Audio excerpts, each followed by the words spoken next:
juicios, y juicios muy amañados. Ahorita vamos a ver de eso.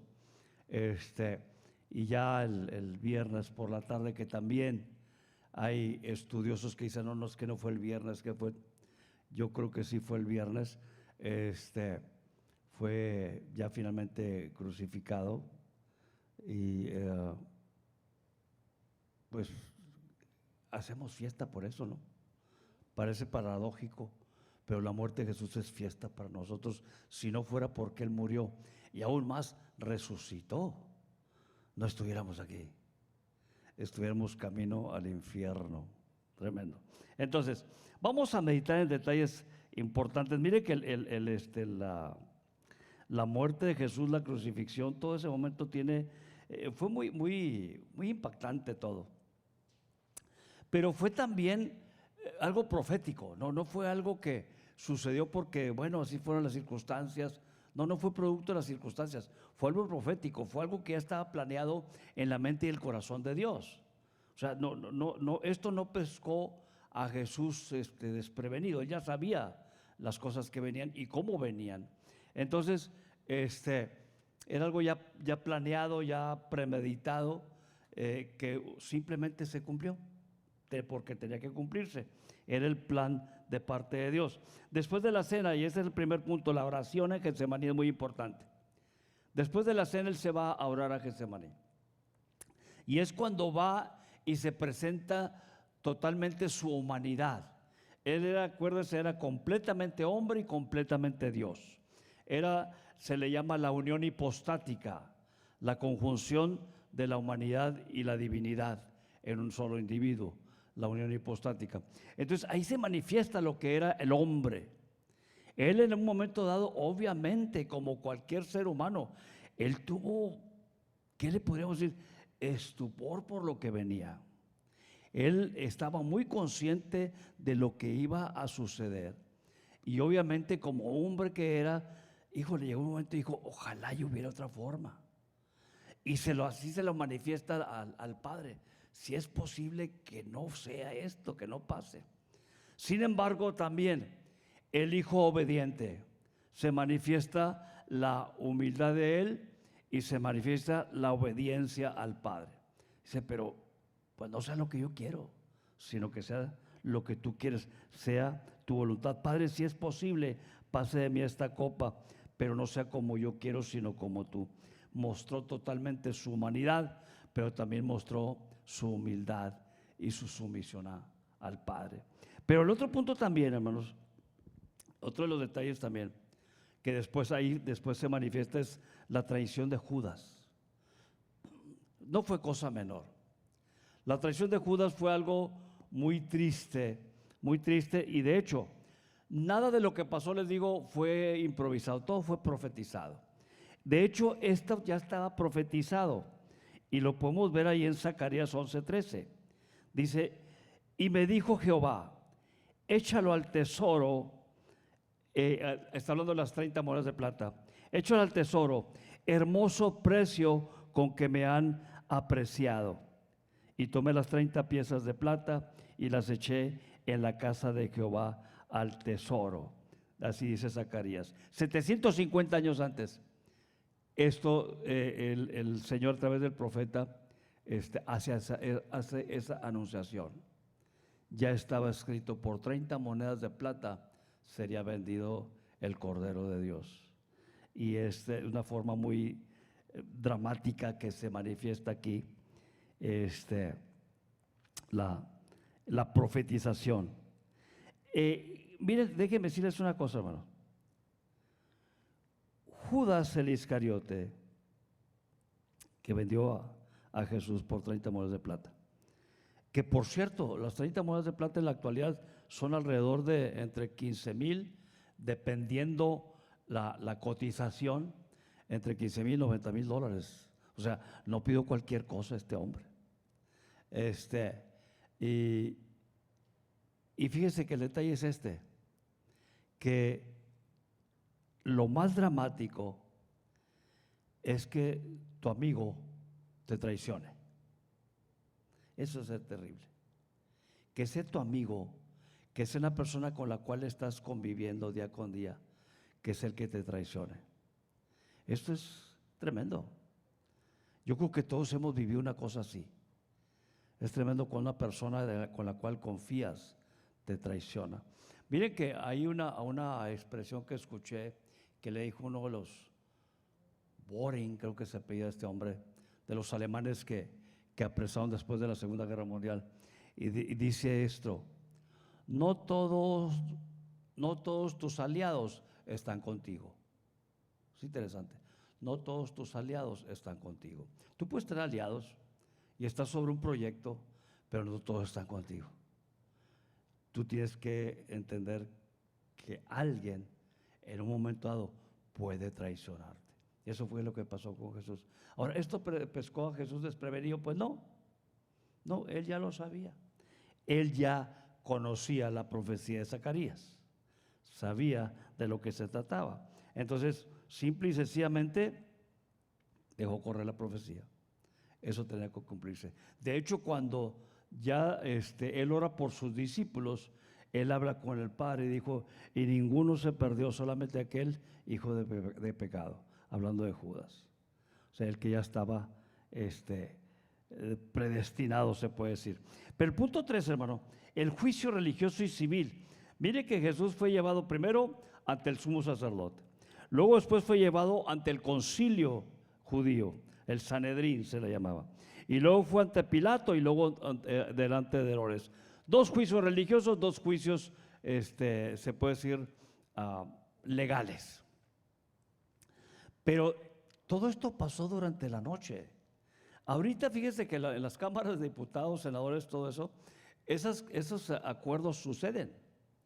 Luego legislan en la madrugada y le llaman el madruguete, para que la mayoría se ponen de acuerdo, sesionan y no sabe la minoría. Entonces hacen sus acuerdos ellos solos.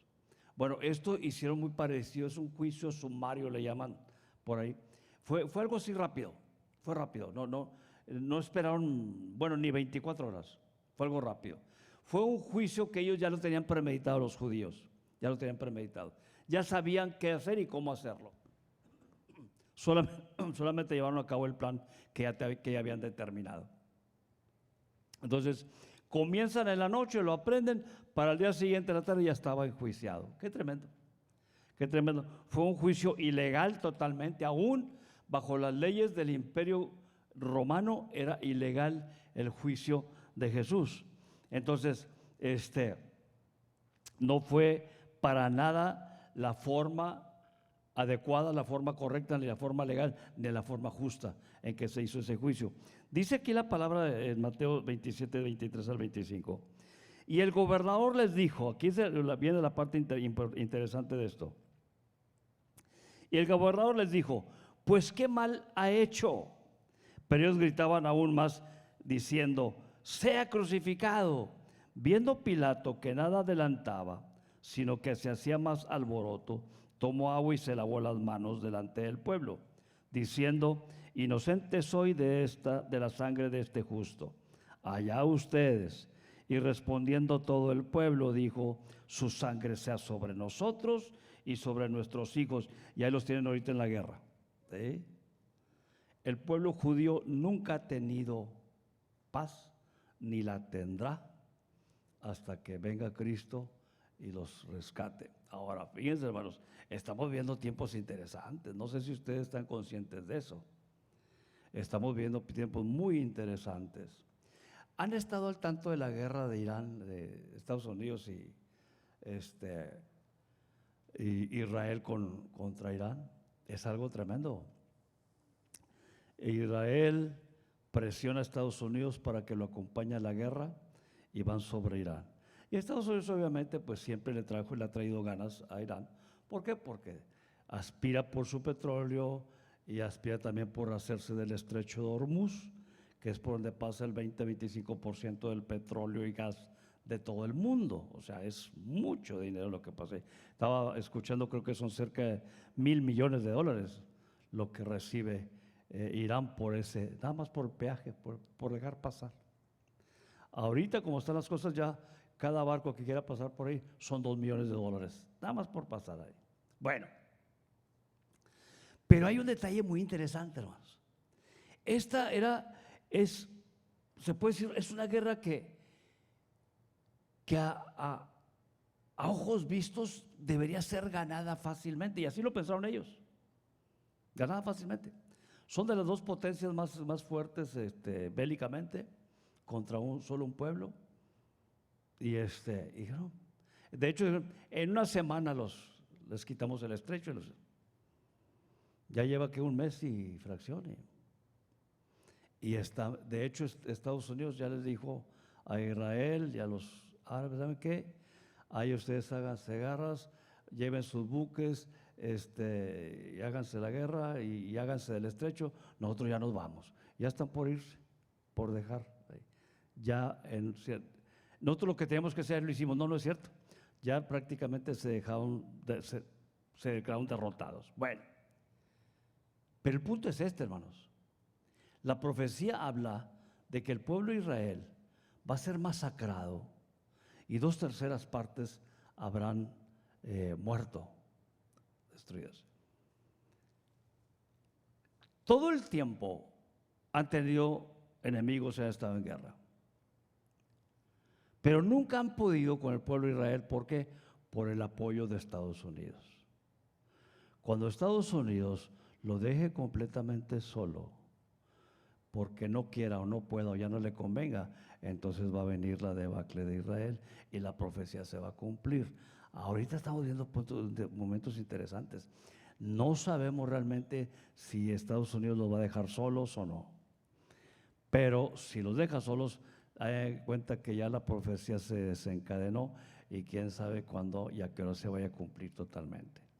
Pero para cuando eso suceda, hermanos, para cuando ese momento de la historia profética suceda, la iglesia ya se fue. La iglesia ya se fue. Así que, si estos acontecimientos ya están marcando el desencadenamiento de esa profecía, no tarda mucho en que la iglesia sea raptada por el Señor. Tremendo, tremendo. Entonces, mire, sea o no sea, lo más sensato y sabio, póngase a cuentas pongámonos, dijo el otro, pongámonos a cuentas con Dios, porque en cualquier momento viene el Señor Jesucristo por su iglesia y vámonos, ¿sí? Y ya después se desencadena toda la masacre y toda la guerra y todo lo que demás. Pero por lo pronto vamos poniéndonos a cuenta con Dios para estar listos. Bien, entonces de ahí brincamos ya a la crucifixión, hermanos. Se hace el juicio, se dictamina la muerte por crucifixión, y aquí es un momento muy triste, se puede decir. Miren, ¿quién vio la película de Mel Gibson de La Pasión de Cristo?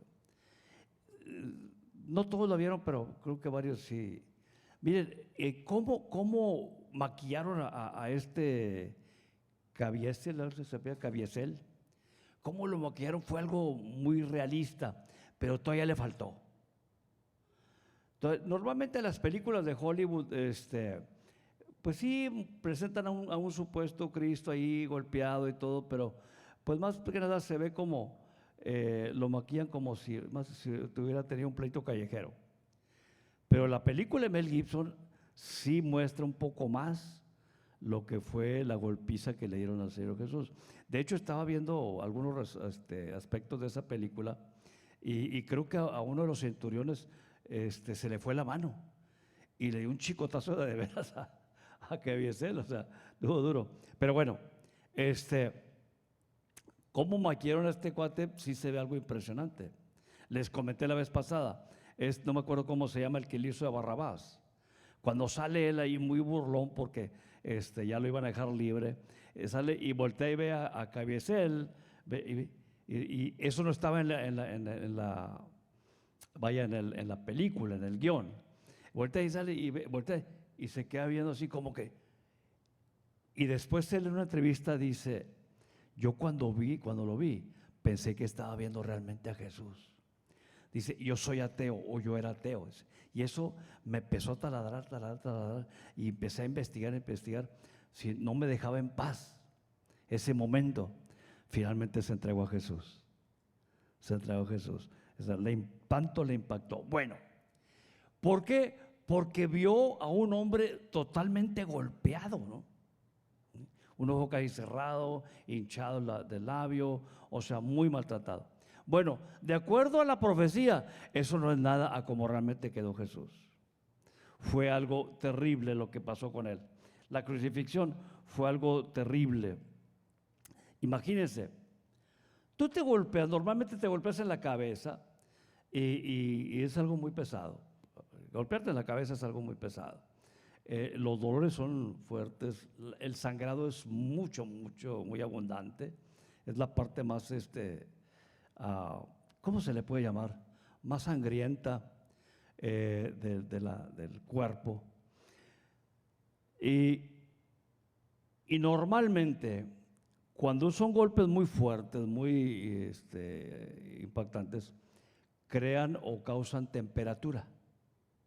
Causan temperatura. La inflamación y todo eso causa temperatura. Este hombre, Jesús, hombre, la golpiza que le dieron, para empezar y para terminar, la corona de espinas, fue algo muy doloroso.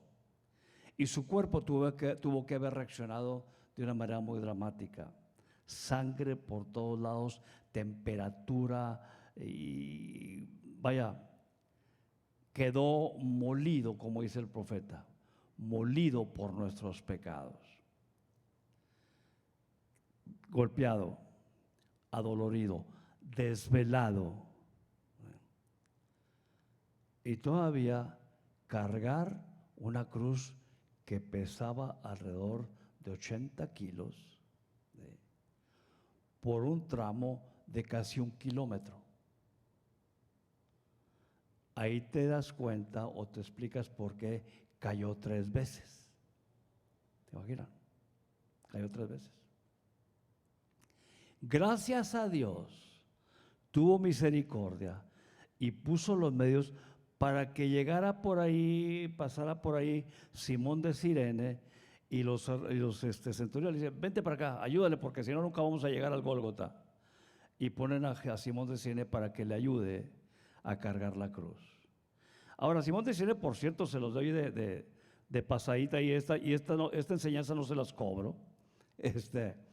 Simón de Cirene tradicionalmente se piensa que era negrito, porque Cirene era una ciudad fundada por los griegos que estaba al norte de África. Y dice, bueno, la tradición dice, pues era un negrito. No meramente, porque hay 2 o 3 detalles que hay que ver ahí. Primero, ¿qué andaba haciendo un africano en esos días cuando se iba a celebrar la Pascua? Lo correcto, lo lógico, lo normal, la tradición es que andaban judíos, estaban ahí para la Pascua, de otras partes. Entonces, ¿qué quiere decir?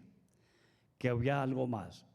Y entonces yo investigándole, me di cuenta de que en esta ciudad, tiempo después de que fue fundada por los griegos, se creó una comunidad judía ahí. O sea que en medio de los negritos estaba una comunidad judía. Y es muy probable, se cree, que Simón de Cirene era un judío, no era un negrito. Un judío que vino para la celebración de la Pascua. Y porque dice, viniendo del campo, quiere decir que no venía él meramente del camino, venía del campo, algo andaba haciendo, venía del campo, y entonces le dijeron, vete para acá, ayúdale a este. Entonces, es muy probable que haya sido así, un judío que vivía en esa ciudad, en la costa de África. Bueno, entonces, gracias a Dios por este hombre, Jesús tuvo la ayuda necesaria para llegar al Gólgota. Sin embargo, pues él tenía que llegar. Y ya estando ahí, viene lo más dramático. Imagínense ustedes, golpeado, dolores, temperatura, deshidratado, desvelado y luego todavía colgado ahí en el sol. Fue una cosa terrible. Fue una masacre real. Y te puedes a pensar, oye, qué sanguinarios, la verdad. Eso habla de que la furia de Satanás se desencadenó en toda su plenitud. Fue algo muy diabólico lo que pasó ahí, muy diabólico. Normalmente vemos las películas y pues, pues sí, mira, no. Fue algo terrible lo que pasó ahí. Y eso se lo estaban haciendo al Hijo de Dios. Es tremendo. Bien, ahora, ahí ya en la cruz, todavía en la cruz, tuvo la fuerza espiritual, emocional, física, para tener en mente todo lo que estaba pasando y cuál debería ser la posición, la postura de él en los sentimientos suyos. Tuvo control de su humanidad, de sus sentimientos, y pudo expresar las 7 frases o expresiones más importantes que han existido en la humanidad. Y la primera de ellas es un grito de perdón. Padre, perdónalos porque no saben lo que hacen. Imagínense ustedes harían eso, hermano. Yo no lo podría hacer, creo yo. Después de haber sido masacrado, estar colgado, clavado, porque no lo amarraron como se acostumbraba, lo clavaron. Y todavía puedes decir, Padre, mira, perdónalos, no saben lo que hacen. No, yo creo que cualquier otro hubiera dicho, Padre, pues mira, no saben lo que hacen, pero como quiera, dale sus chanclazos. Sí, como quiera, haz algo con estos. Pero todavía su primera expresión es, perdónalos. Es una expresión de mucho amor, la verdad, de mucho amor, una expresión de perdón por amor. Pero luego también viene la expresión de salvación. En el último momento de tu vida, si tú reconoces a Jesucristo como tu Salvador y entregas a Él tu voluntad y tu amor y tu vida, Él puede salvarte. ¿Sí? Y para los que nos vean por ahí después, si en el último momento de tu vida tú aceptas a Cristo, le entregas tu corazón, tú serás salvo. ¿Qué fue lo que pasó con el ladrón en la cruz? ¿Sí? Él estaba oye, pues si les digo, pues manda que vengan los ángeles y sálvate y sálvanos. Y el otro dijo, oye, estás en la misma condición y no estás consciente de esto, no te arrepientes. Y entonces le dice Jesús, cuando llegues estés en el reino de los cielos de tu Padre, acuérdate de mí. Y entonces Jesús le da la promesa de salvación. De cierto te digo, hoy estarás conmigo en el paraíso. Ahora, fíjense, el paraíso es algo muy, muy interesante. De acuerdo a la palabra, cuando mueres no vas al paraíso. Mueres, vas para abajo o vas para arriba. Ahora, el punto es que para entender esto, se dice, yo he leído un poco, y se dice que el paraíso era un lugar como un parque, un área recreativa muy bonita, con muchas plantas, y era un área muy, muy bonita, que le llamaban el paraíso. Entonces Jesús le dijo, hoy vas a estar conmigo en el paraíso, o sea, vas a estar, obviamente fue algo imaginario, se puede decir. Él le quiso decir, vas a estar bien, hoy vas a estar bien. Y entonces iba a estar en el paraíso. Entonces, esa es la segunda expresión, es una expresión de salvación, que no importa quién eras, no importa quién seas, tú, entregando tu vida a Cristo, si estás en el último momento de tu vida, tú eres salvo por la gracia de Cristo, por la gracia del Señor. Yo le decía una ocasión, me encontré a ¿cómo se llamaba este cuate? Gilberto Ortiz Medina, un político de los 70s que acompañó en la política, en la campaña al papá de Carmen Lilia, cuando fue presidente municipal. Y me lo encontré en los tacos y dijo, ¿tú eres Gilberto ahora? Ah, sí, no, ya estoy platicando ahí. Y ya en la plática me dice, oye, ¿sabes de qué hemos estado platicando mi esposo y yo? Y yo le platiqué al sacerdote, a ver qué piensas tú, porque le dije, pues yo soy pastor y todo. Dijo, ¿cómo ves? La gente esa que anda haciendo males, ¿tienen perdón? Digo, sí. Pero aunque hayan matado, sí, tienen perdón. Sí. Y le dice a su esposa, te dije si es cierto lo que dijo el sacerdote. Le dije, nada más que sabes qué, para que haya perdón, tiene que haber arrepentimiento. Si no, no hay perdón. Si esa gente se arrepiente delante de Dios y promete un cambio y cambia su vida, Dios lo perdona. ¿Sí? Pero nada más por la mera gracia de Dios, no, tiene que haber perdón, arrepentimiento de por medio. Dijo, hoy, no, sí, no, pues sí, tiene sentido, tiene lógica. Y digo, sí, y es que la palabra así dice, arrepentidos y convertidos. Entonces, dijo, no, pues sí. Y es lo que es la enseñanza, hermanos. El arrepentimiento es el único requisito que Dios pide para el perdón. Y sin arrepentimiento no hay perdón. Eso es. Bien. Pero luego también viene la manifestación del amor filial. ¿Sí? María, mire que estaba viendo, una pregunta que me hizo mi hermana, que si de qué había muerto José, el papá de Jesús. Yo digo, realmente la Biblia no lo registra, ¿no? Se piensa, hay dos corrientes, se piensa que Jesús José, para cuando Jesús inicia su ministerio, ya había muerto José. Y tiene su lógica, porque el promedio de vida en esa época era de 30 y tantos años. Ya tenía 38 años, ya estaba medio viejón. Entonces el promedio de vida, fíjense, morían muy jóvenes, 30 y tantos años. Entonces Jesús ya con 32 años, quiere decir que José pues ya estaba no sé, ya tendría algunos añitos muerto, ¿no? Imagínense, tendría cerca de 70 años, pues ya, para esa época ya era mucho. Pero esa es una de las versiones que se piensan que José ya estaba muerto. Pero lo que a mí me deja pensando, hermanos, es el por qué, es otra de las razones. ¿Por qué Jesús, cuando ya está a punto de morir, le dice a Juan, le dice a María, mujer, he ahí tu hijo, y a Juan, he ahí tu madre? De alguna manera estaba preocupado por su mamá. Fíjense, es algo muy profundo esto. Estaba preocupado por su mamá. ¿Por qué? Esto me va a pensar que sí, posiblemente, muy probable, era viuda. Ya era viuda. Y ser viuda en ese tiempo era algo muy dramático. Si no tenías hijos, la mujer estaba confinada a vivir en la desgracia. Entonces, ¿por qué Jesús le encomienda a Juan a su mamá? ¿Y por qué a María a su hijo? Porque María se iba a quedar sola.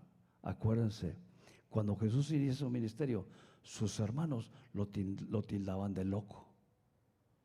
Sus hermanos decían, ya se nos deschavetó. Y ellos no anduvieron con Jesús en el ministerio, pero María sí. María dejó toda la vida familiar para seguir a Jesús. ¿Sí? ¿Qué madre no haría eso, verdad? Entonces, quiere decir que María para ese momento se había desprendido de la relación familiar de sus hijos con tal de seguir a Jesús, apoyar a su hijo. Entonces ya no tenía familia. ¿Qué fue lo que pasó? Se le encargó a Juan. ¿Sí? Es el amor filial manifestado en el Dios hombre. El amor filial. Mujer, he ahí tu hijo. Hijo, he ahí tu madre.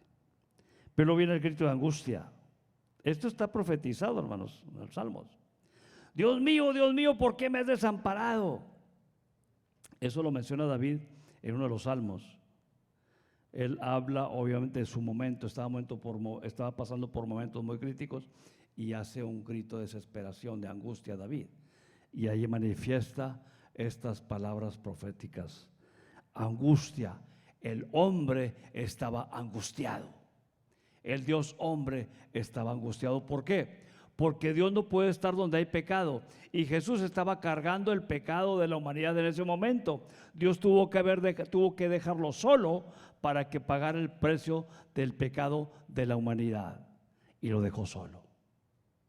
Lo dejó solo. Y él sintió esa soledad. Sintió esa soledad. Ahora imagínense, hermanos. Él sintió cuando Dios lo deja solo. Ahora, cuando tú haces algo, cometes un pecado, te sientes mal. Sientes de remordimiento, sientes esto. Sientes mal. Pero ahora imagínate todos los pecados de la humanidad juntos en ese momento. Lo que te hace sentir o lo que te hará sentir. Todo ese remordimiento, ese dolor, eso de toda la humanidad. ¿Cómo se sentirá Jesús al cargar con todo esto? Y Dios dejarlo solo. Fue algo dramático. Por eso dijo, Dios mío, ¿por qué me has desamparado? Era el momento más crítico de su vida y Dios lo estaba dejando solo. Es tremendo.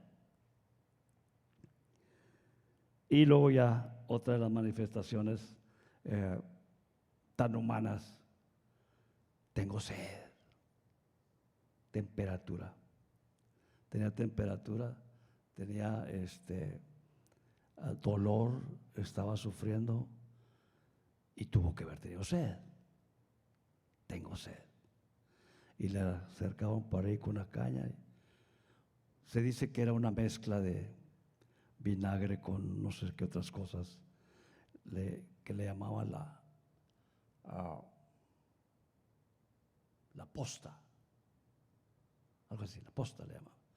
Que era una mezcla que usaban los guerreros cuando iban en caminatas largas, lo usaban a todo para resistir el calor y la caminata.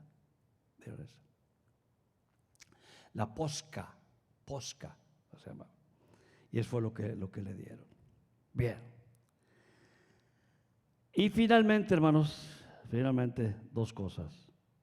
La expresión de victoria. Consumado es. Que la palabra que usó ahí Jesús fue tetelestai, que quiere decir pagado. Era como el sello pagado. Esa palabra se usaba en el ambiente comercial. Así como se pone el sello de pagado, bueno, se decía tetelestai, está pagado. ¿Sí? Trato cerrado. Y él manifestó esa palabra. Todo está pagado. Ya hice lo que tenía que hacer. Consumado es. Consumado es. Y en ese momento entrega su espíritu. Padre, en tus manos encomiendo mi espíritu. Ahí acabó todo su trabajo, terminó la carrera que tenía que cumplir. Y lo demás ya fueron actos de victoria. Su resurrección, su andar nuevamente en esta tierra, pero ya resucitado, ya con un cuerpo glorificado, con otra estructura corporal, ya fue algo diferente. Fueron milagros, fueron señales, fueron cosas impresionantes las que hizo durante 40 días aquí en la tierra. El momento de la resurrección, hermano, lo vamos a ver el domingo. Pero lo más importante en este momento es entender: Cristo murió. No fue algo improvisado, no fue algo que haya sido simple y sencillamente por el plan y proyecto de los malvados. Fue algo proyectado, planeado, consensado por Dios. ¿Sí? Dios así lo tenía programado. Y qué bueno que pasó. Porque ahora, gracias a Él, gracias a haber pagado el precio de nuestros pecados, tenemos la oportunidad de ser perdonados y de ser salvos por la gracia de Dios. Ya no tenemos que pagar, hermanos. Él pagó el precio. Lo que Él vivió es lo que merecemos nosotros, lo que merecíamos nosotros. Ya no tenemos que pagar ese precio. Él ya lo pagó. Ahora nada más es recibir la gracia, el perdón que Él nos ofrece mediante el arrepentimiento. Eso es todo. La cuenta ya está pagada. Cristo ya cumplió con lo que tiene que cumplir. Ahora nos toca a nosotros recibir ese perdón. Si ya lo recibieron, qué bueno. Si ya tiene usted el perdón de Dios, ya entregó su corazón al Señor, qué bueno. Ahora ya nada más nos espera un momento glorioso que después vamos a ver. El momento en que Cristo venga por nosotros. Que hermanos, de veras, oremos, porque ya esto que está pasando no es cualquier cosa, no es cualquier cosa. Yo lo veo así, son como preparativos para el desencadenamiento de la profecía bíblica. Israel se va a quedar solo, va a ser destrozado. Y entonces vendrá Cristo para salvarlo. ¿Sí? Pero para ese entonces la iglesia ya se fue. Entonces estemos a la expectativa y estemos orando. Y a los que nos vayan a ver ahí, estemos expectantes. Si ya tienes a Cristo en tu corazón, espérate o esté expectante, porque las cosas vienen pronto. Y si todavía no tienes a Cristo en tu corazón, acéptalo como tu Salvador, para que estés dentro de ese programa de Dios cuando Cristo venga por su iglesia. Entonces, mis hermanos, vamos a orar y vamos a darle gracias a Dios por la obra que Él hizo a través de Jesucristo en la cruz. Padre, en el nombre de Jesús,